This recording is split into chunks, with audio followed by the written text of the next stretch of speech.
बिहारी लाल की जय। बोलो एकादशी मैया की जय।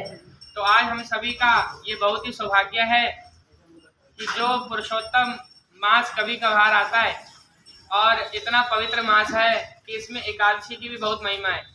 और जो एकादशी कथा हम घर में करते हैं, वही एकादशी कथा जब गौशाला में की जाती है तो श्री कृष्ण भगवान कहते हैं कि उसका 1000 गुना पुण्य प्राप्त होता है।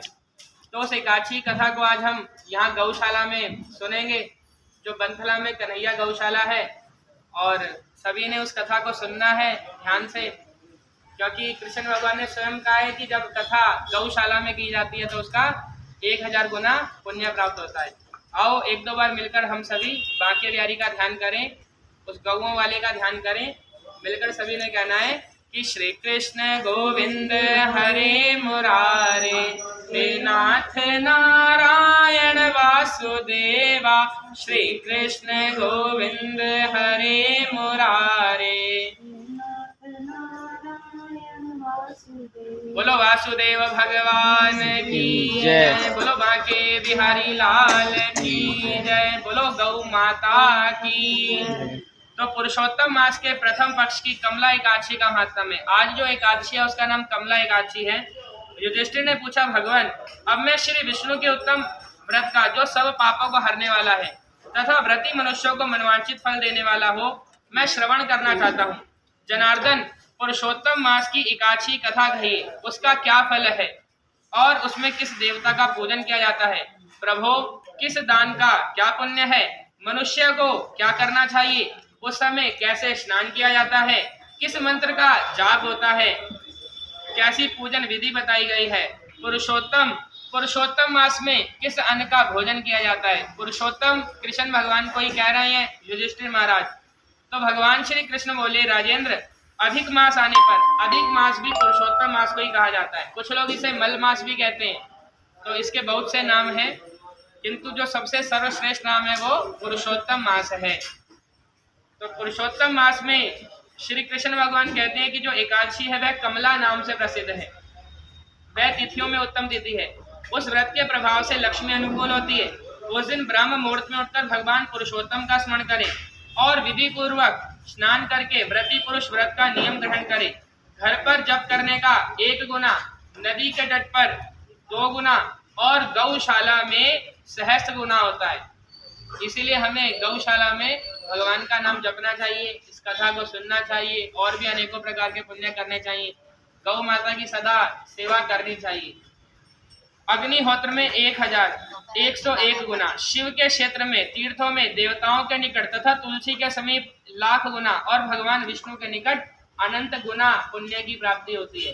तो समझने वाली बात यह है कि गौशाला में तुलसी के भी वृक्ष हैं, उनका ध्यान करने से हमारा पूजन 1,00,000 गुना हो गया।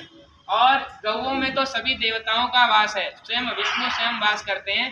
तो इसलिए अनंत पुण्य हमें मिले, हमने यही प्रार्थना अपने मन में करनी है। अवंतीपुरी में शिव शर्मा नामक एक श्रेष्ठ ब्राह्मण रहते थे। उनके 5 पुत्र थे। इनमें जो सबसे छोटा था वह पापाचारी हो गया, इसलिए पिता तथा स्वजनों ने उसे त्याग दिया। अपने बुरे कर्मों के कारण निर्वासित होकर वह बहुत दूर वन में चला गया। देव योग से एक दिन प्रयाग में जा पहुंचा। भूख से दुर्लभ शरीर और 3 मुख लिए उसने त्रिवेणी में स्नान किया। फिर क्षुधा से पीड़ित होकर वह वहां मुनियों के आश्रम खोजने लगा। इतने में ही उसे वहां हरिमित्र मुनि का आश्रम दिखाई दिया।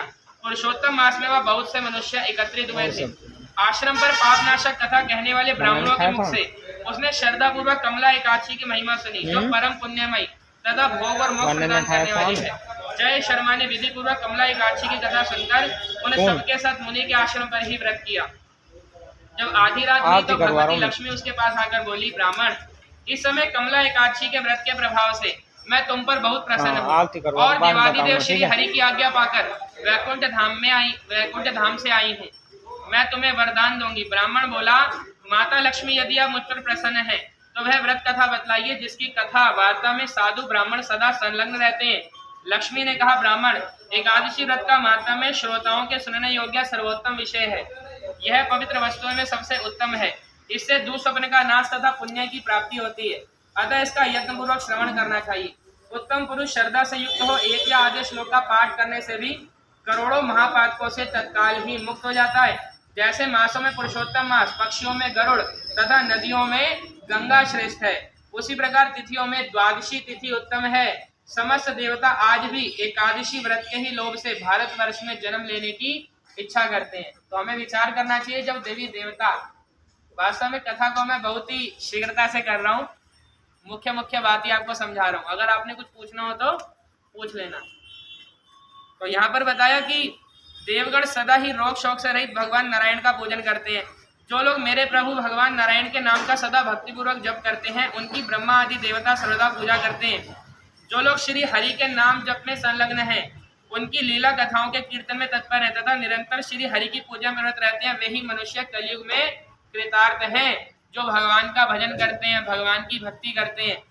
बताया यदि एक दिन में एकादशी और द्वादशी और रात्रि बीतते बीतते त्रयोदशी आ जाए तो उस त्रयोदशी के पारण में 100 यज्ञों का फल प्राप्त होता है। व्रत करने वाला पुरुष चक्र सुदर्शन धारी देवादिदेव श्री विष्णु के समक्ष निमांकित मंत्र का उच्चारण करके भक्ति भाव से संतुष्ट होकर उपवास करे। वह मंत्र इस प्रकार से सभी ने मन मन में साथ साथ बोलना है कि हे कमल नयन, हे भगवान अच्युत, मैं एकादशी को निराहार रहकर दूसरे दिन भोजन करूंगा, आप मुझे शरण प्रदान करें। तत्पश्चात व्रत करने वाला मनुष्य मन और इंद्रियों को वश में करके गीत वाद्य नृत्य और पुराण पाठ आदि के द्वारा रात्रि में भगवान के समक्ष जागरण करे। फिर द्वादशी के दिन उठकर स्नान के पश्चात जितेंद्रिय भाव से विधि पूर्वक श्री विष्णु जी की पूजा करे। एकादशी को पंचामृत से जनार्दन को नहलाकर द्वादशी को केवल दूध में स्नान कराने से श्री हरि का सायुज्य प्राप्त होता है। पूजा करने से भगवान से इस प्रकार प्रार्थना करें। जब पूजा करें तो भगवान से क्या प्रार्थना करनी है? अपने मन में सभी ने प्रार्थना करनी है कि हे केशव, मैं अज्ञान रूपी रतौंधी से अंधा हो गया हूँ, आप इस व्रत से प्रसन्न हो और प्रसन्न होकर मुझे ज्ञान दृष्टि प्रदान करें। इस प्रकार देवताओं के स्वामी देवादिदेव भगवान गदाधर से निवेदन करके भक्ति पूर्वक ब्राह्मणों को भोजन कराएं तथा उन्हें दक्षिणा दें। उसके बाद भगवान नारायण के शरणागत होकर बलि वैश्य देव की विधि से पंचमहायज्ञ का अनुष्ठान करके स्वयं मौन हो अपने बंधु बांधवों के साथ भोजन करें। इस प्रकार जो शुद्ध भाव से पुण्यमय एकादशी का व्रत करता है वह पुनरावृत्ति से रहित वैकुंठ धाम को प्राप्त होता है। भगवान श्री कृष्ण कहते हैं कि हे महाराज युधिष्ठिर, हे राजन, ऐसा कहकर लक्ष्मी देवी उस ब्राह्मण को वरदान देकर अंतर्ध्यान हो गई। फिर वह ब्राह्मण भी धनी होकर अपने पिता के घर पर आ गया।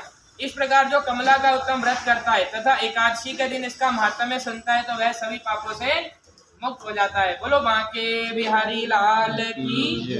तो युधिष्ठिर क्या बोलते हैं कि हे जनार्दन, पाप का नाश और पुण्य का दान करने वाली एकादशी के महात्म्य